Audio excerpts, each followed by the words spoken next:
menjelaskan makna dari ragam hias yang digunakan pada selendang persahabatan yang akan dituturkan sendiri oleh sang desainernya, Ibu Hatati Adihasa. Ada penjelasan Ibu?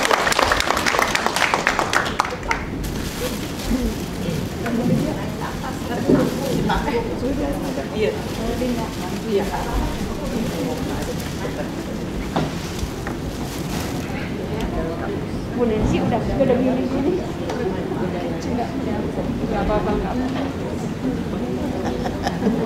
Dan ini salam cara orang keturunan Tionghoa.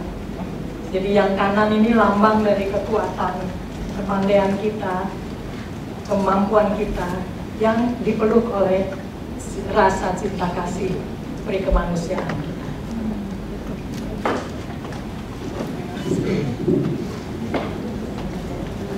Selamat pagi. Selain kita bersyukur kepada Tuhan yang memberikan kita kesempatan untuk pertemuan pada hari ini, peringatan Hari Kebangkitan Nasional yang amat sangat kita syukuri. Saya diminta oleh Ibu Nancy Wijaya dari Pinti pada beberapa tahun lalu untuk mendesain selendang persahabatan. Karena menurut Ibu Nancy, etnis di Indonesia yang begitu banyak sebenarnya saling bersahabat, rukun. Dan karena akhir-akhir ini sering terjadi pergesekan, salah pengertian, dan sebagainya yang menimbulkan kesedihan bagi bangsa kita. Saya setuju dengan Bu Nancy. Kita ingin merajut kembali persahabatan, persaudaraan kita. Dan di dalam selendang ini, saya ingin melukiskan betapa indahnya sebetulnya kerukunan bangsa Indonesia sejak ribuan tahun lalu pada masa Nusantara. Walaupun kita menderita karena politik divide et impera dari penguasa penjajah, walaupun tidak semua kaum penjajah itu tidak baik, karena begitu banyak pula etnis Belanda, tanpa melupakan rasa hormat kita kepada orang-orang Belanda yang baik hati. Tapi politik divide et impera telah berhasil memecah belah bangsa kita. Bersyukurlah tidak semua terpengaruh itu, tetap banyak yang tidak terpengaruh dan tetap menjalin persahabatan. Baik dari zaman dulu, katakanlah ada teman saya mengatakan, sejak zaman perang Diponegoro, begitu banyak etnis Tionghoa yang membantu Pangeran Diponegoro dalam perjuangan beliau, hingga pada masa revolusi kemerdekaan kita, dan hingga pada masa pasca kemerdekaan, kita sebaiknya saling bantu-membantu dalam membangun negeri kita tercinta ini. Singkatnya, di dalam selendang kecil ini, saya menggambarkan yang utama di sini adalah simbol dari Garuda kita.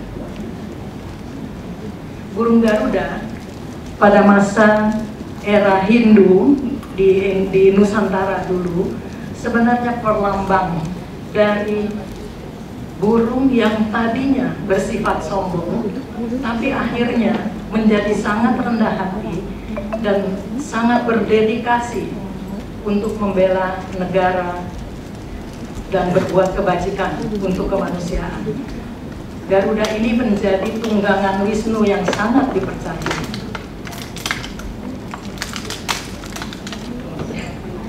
Maaf, ibu-ibu bapak semua, saya dipersilakan duduk. Sehingga bangsa kita mengambil simbol dari Garuda sebagai lambang kekuasaan, kekuatan, namun tetap rendah hati dan lembut budi. Itulah pilihan kita memakai burung Garuda. Jadi bukan lambang kekuatan yang membawa kepada kesombongan, melainkan sadar akan kerendahan hati. Di samping itu, saya juga menggambarkan motif-motif kawung dan parang atau lereng. Karena ini adalah perkumpulan Indonesia Tionghoa, jadi di dalam seni batik kita sesungguhnya terjadi akulturasi atau perpaduan budaya, berbagai budaya. Jadi budaya Jawa, Tionghoa, Eropa, Arab, dan terakhir Jepang. Nah, di sini saya gambarkan, saya pilih motif kawung karena motif kawung itu adalah motif lama sekali, motif kuno dari Nusantara yang awalnya dimulai dari pokok atau batang kawung yang dibelah, yang akan terlihat ada 4 kelopak. Oh, saya pikir maaf. 4 kelopak.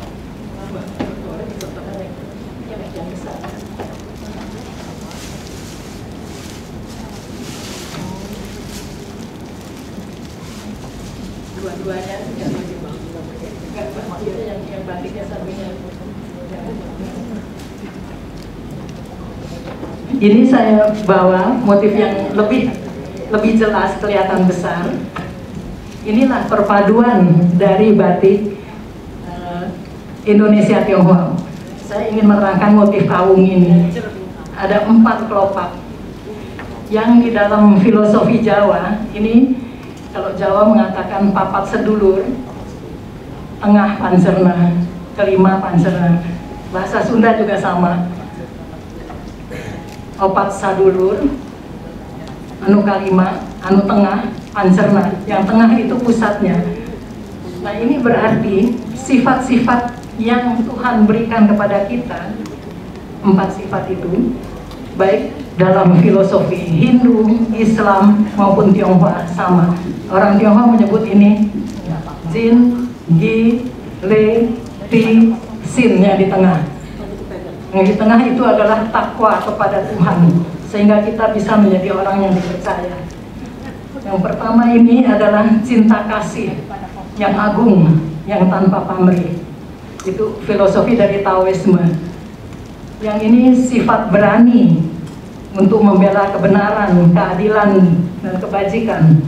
Yang ketiga adalah sifat menjunjung tinggi, sopan santun, tata krama. Yang keempat, sifat untuk selalu ingin meraih ilmu pengetahuan sehingga kita bisa mencapai kebijaksanaan. Karena kalau kita pintar tapi tidak bijaksana, bisa pisau itu menjadi pembunuh. Kalau bijaksana, pisau itu bisa kita gunakan untuk kebaikan. Itu filosofi dari Taoisme. Ternyata filosofi tersebut benar-benar selaras, baik dengan filosofi Islam, filosofi Kristen, filosofi Buddha, filosofi budaya Jawa kuno, budaya Sunda kuno, seperti Kejawen atau Sunda Wiwitan. Itu sama tujuannya. Itu sebabnya masyarakat Tionghoa yang bergelut di bidang pembatikan sangat senang memilih motif kawung sebagai latar. Motif parang itu juga di dalam filosofi Tionghoa, dalam Taoisme dikatakan, Lao Tse mengatakan, naiklah ke puncak gunung, menapaki lerengnya yang miring ini, sehingga kamu mencapai puncaknya. Dengan demikian, kalian akan bisa melihat ke seluruh sisi 360 derajat. Dengan demikian, wawasanmu akan luas, sekaligus kau pun akan merasa rendah hati, jauh dari kesombongan. Itu makna dari lereng.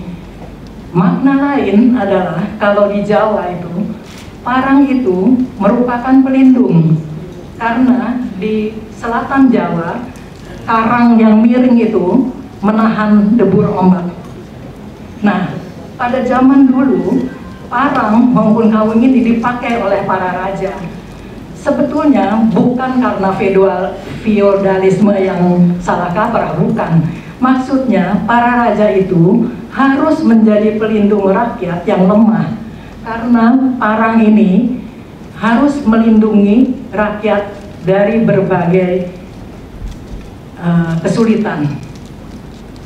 Jadi tugas dari parang itu sangat berat dan itu jatuh di pundak pemimpin seperti itu.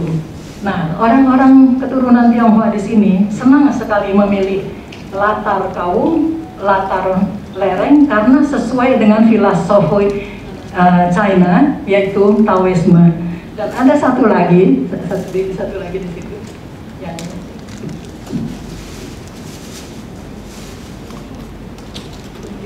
satu lagi yang amat senang dipilih oleh warga Tionghoa. Sayang yang satunya itu batiknya itu hilang waktu pameran. Itu yang di sininya bagus sekali, ada bunga-bunga seperti yang tadi itu. Nah, ini motifnya motif latar udan liris, artinya hujan gerimis. Motif ini dipilih karena sesuai dengan filosofi Buddhism, agama Buddha. Karena dulu di Borobudur itu, di relief-reliefnya ditemukan relief yang motif ini. Ini menggambarkan hujan gerimis dengan motif-motif dari tumbuh-tumbuhan, batu-batuan, satwa, dan rupa-rupa di sini. Nah, pohon kehidupan juga ada di lereng-lereng kecil ini. Menurut Buddha, bahwa Tuhan memberikan kita semua rahmat. Kadang-kadang rahmat itu berupa hujan gerimis, sehingga kita tidak merasakan itu, nggak ngeh gitu. Padahal itu adalah rahmat. Nah, jadi kalau umpama kita mengenakan kain dengan latar ini, itu akan mengingatkan kita betapa kecil pun rahmat yang datang pada kita, sangat patut kita syukuri. Karena hujan gerimis kadang-kadang dipikir hujan gerimis, padahal hujan gerimis itu membawa kesuburan. Oleh karena itu orang Jawa sering mengatakan, oh kalau hujan liris itu lambang kesuburan. Itu betul, tapi latar belakang dari kenapa kita menyebut itu kesuburan atau rezeki, kadang-kadang orang sebut rezeki, dan kadang-kadang orang Tionghoa dicap sedikit-sedikit bilang rezeki. Padahal rezeki itu bukan berarti uang atau harta saja, tapi kesehatan, putra-putri yang baik-baik, yang soleh, berbuat kebajikan, kita mampu berbuat kebajikan, itu pun rezeki. Nah, jadi udan liris ini adalah ungkapan syukur kita kepada Tuhan yang telah memberikan hujan berupa gerimis yang menyuburkan tanah kita sehingga tanah kita menjadi subur. Kira-kira seperti itu. Nah, begitu banyak batik-batik yang dibuat oleh kaum Tionghoa Peranakan, memilih motif-motif Jawa dan motif-motif yang dipengaruhi budaya Cina, karena mereka sudah berakulturasi, sudah rukun, hidup berbaur, serasa saudara, tidak ada sekat. Nah, di sini saya gambarkan pula awan-awan. Awan-awan itu sebetulnya adalah perlambang dari udara atau gas yang memadat sehingga mengandung air, hidrogen. Jadi dari oksigen terpadati menjadi hidrogen. Nah, setelah awan tersebut berat, padat dengan zat air, kita sebut mega mendung. Mega adalah awan, ya, mendung karena sudah berat. Sering di Cirebon itu orang menyenangi motif mega mendung karena dianggap itu suatu berkah. Memang betul. Jadi bukan cuma berkah rezeki atau rezeki itu hanya uang, bukan sama sekali, tapi betul-betul berkah dari Allah. Nah, lapisan-lapisnya itu juga merupakan suatu simbolik bahwa kita itu berlapis-lapis, berbagai macam sifat. Nah, sifat-sifat yang telah matang, dalam tanda kutip matang, sehingga dia mendung, akan turunlah air hujan yang menyuburkan bumi kita. Itu sebabnya orang-orang di daerah Cirebon, Indramayu itu menyenangi sekali motif mega mendung. Saya gambarkan di sini karena motif mega ini dahulunya itu berasal dari motif-motif yang ada di artefak-artefak dari Tiongkok, dan kita adaptasi. Bukan berarti cuma meniru-meniru begitu saja, tapi ada latar belakangnya dengan tujuan yang sama-sama baik. Nah, ini adalah mega. Yang selanjutnya lagi, saya gambarkan di sini burung hong atau phoenix, atau kalau kita semacam merak begitu. Ini sebetulnya burung mitologi yang melambangkan kelembutan hati sekaligus keagungan, tapi keagungan itu maksudnya bukan keagungan lahiriah saja, tapi keagungan rohani. Dia simbol dari feminin, sifat perempuan yang lembut hati. Nah, dengan peran perempuan kita bisa banyak berbuat. Itu sebabnya seperti tadi saya katakan, di dalam salam cara Cina, yang kanan itu kuat, yang kiri itu lembut hati atau cinta kasih. Nah, cinta kasih inilah lambang dari burung hong ini. Yang kuatnya itu disimbolkan dengan naga. Naga kekuatan, kepandaian, ketegaran. Nah, kita semua tentu harus tegar, harus kuat, harus rajin meraih ilmu dan sebagainya yang membutuhkan energi kekuatan. Tapi kita harus ingat, kalau kita cuma mengagungkan kekuatan itu saja tanpa dibarengi dengan cinta kasih yang kita perlukan kepada kekuatan kita, kita akan menjadi penjajah.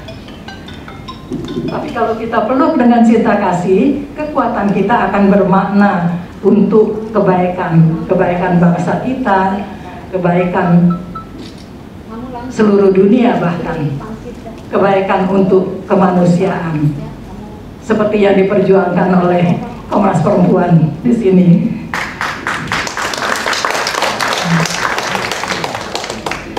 Selanjutnya di sini saya gambarkan kecil-kecil kupu-kupu.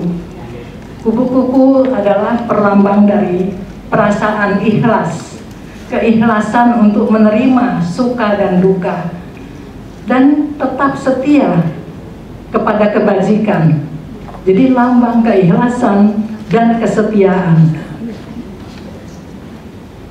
Ada saya gambar pula ikan. Sebenarnya ini saya ingin melambangkan bahwa ada makhluk udara, juga ada makhluk air.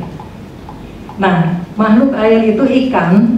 Ikan di dalam budaya Tionghoa itu, seperti juga kalau kita sebut dalam mitologi kita, itu merupakan akulturasi dengan India maupun dengan China.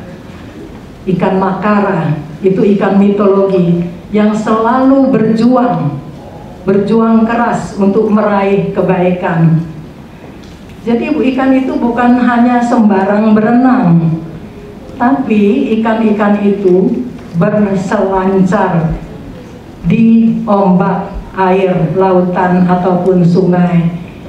Perjuangan itulah untuk meraih kebaikan.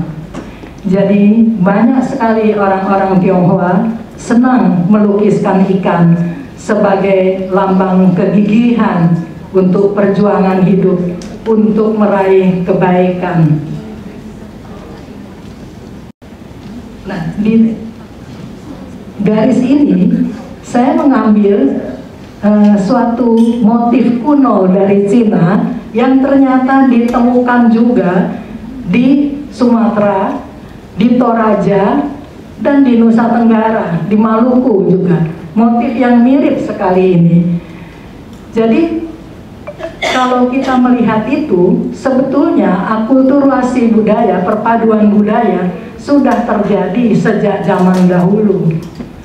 Motif ini di Cina berarti adalah garis-garis yang tidak terputus yang saling berkaitan.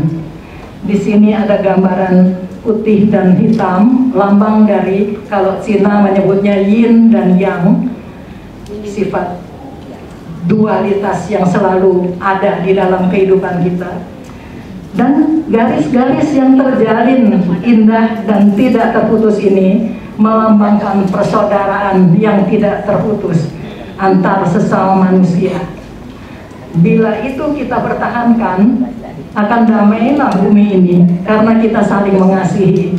Seperti yang Nabi Konghucu katakan, di 4 penjuru lautan atau di 8 penjuru angin, sesungguhnya seluruh umat manusia itu saling bersaudara.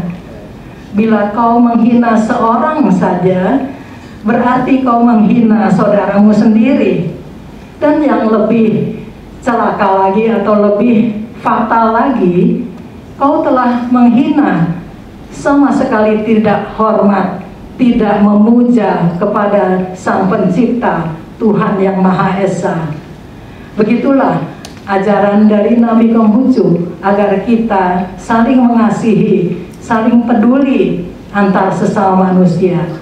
Dan di Indonesia pun hal tersebut diutarakan dengan jelas, baik dalam budaya Jawa kuno, budaya Sunda kuno, dan budaya dari berbagai daerah di Indonesia lainnya, yang barangkali secara singkat bisa kita ambil dari Pancasila. Tadi sebelum pertemuan kita ini, ada yang mengingat ucapan bahwa dulu dalam budaya Jawa kuno, ketuhanan Maha Esa itu ditempatkan di yang kelima. Itu betul. Saya pernah diberitahu oleh ayah saya bahwa itu adalah pengaruh dari kepercayaan Jawa kuno Pangestu yang menempatkan perkataan Gusti Nu Maha Agung atau Allah Subhanahu wa Ta'ala itu memang disebutkan terakhir, tapi bukan berarti Tuhan yang Maha Esa kita tempatkan di tempat yang paling bawah atau yang kelima. Itu maksudnya untuk menekankan suatu hal yang amat penting, bahwa inilah, sila inilah bakti kita, ketaatan kita kepada Tuhan, itu yang utama dari 4 yang lain. Jadi dari 4 sedulur itu, yang pusatnya ini, itulah yang paling utama. Nah, dengan kesadaran para pendiri kita, kita pindahkan ke sila pertama. Itu tetap, tapi saya berharap hendaklah ujar-ujar yang mengatakan bahwa sebelumnya Pancasila menempatkan sila kesuhanan di sila kelima, di sila paling bawah, itu sama sekali bukan maksudnya merendahkan, melainkan untuk menekankan bahwa inilah pusat yang terpenting. Dan itu persis sama seperti budaya Tionghoa yang memilih motif kawung 4 mata angin, semua orang bersaudara, pusatnya adalah Sang Pencipta kita yang satu. Kira-kira seperti itu. Garis-garis lurus ini awalnya adalah melambangkan pelangi, garis-garis pelangi, ada 7 warna. Tapi ada berbagai alternatif, ada yang kita sederhanakan seperti ini. Saya tidak menggambarkan berwarna. Ini suatu lambang bahwa dedikasi kita, semangat kita harus tegar, lurus, jangan terpengaruh oleh godaan-godaan. Jadi kejujuran amatlah penting kita pertahankan di dalam setiap kali kita mendidik budi pekerti kepada anak-anak kita. Inilah yang kita gambarkan dengan garis-garis lurus itu. Ada beberapa gambar seperti pohon kehidupan, itu pun sebetulnya maksudnya rasa syukur kita kepada Tuhan yang telah menciptakan begitu banyak ciptaannya di bumi ini, yang memberikan kita kemakmuran, kehidupan yang baik, yang amat sangat wajib kita syukuri. Kira-kira mengenai makna dari selendang kecil ini seperti itu. Jangan selendang secara singkat.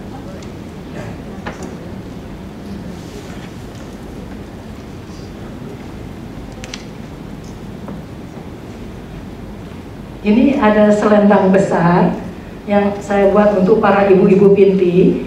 Maknanya hampir sama, cuma akan lebih banyak. Cuma sayang selendang ini sudah habis terbagikan, jadi belum di. Nah, di sini juga saya gambarkan sebagian dari motif. Ini seperti kaca cermin yang melambangkan bahwa kita sebaiknya bercermin diri sebelum kita mengkritik orang lain.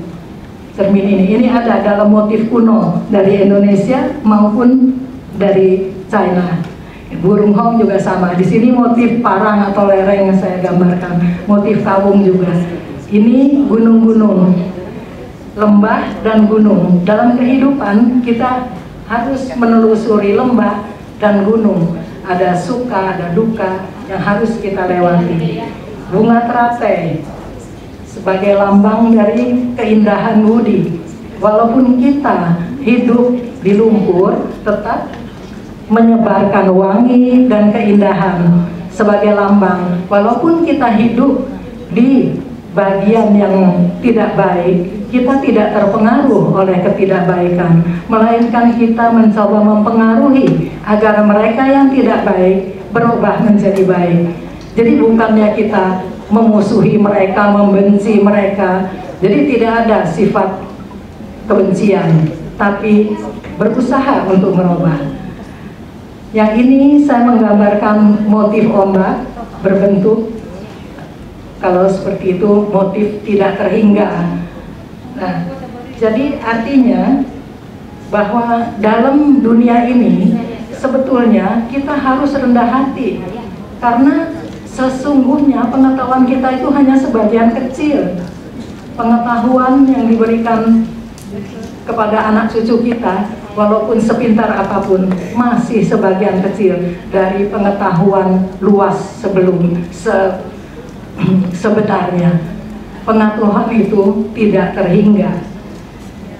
Ini adalah lambang dari pucuk rebung. Pucuk rebung melambangkan keinginan untuk meraih kebaikan, selalu bertumbuh. Dengan antaranya bunga-bunga di sini yang melambangkan keindahan. Kira-kira sekian penjelasan.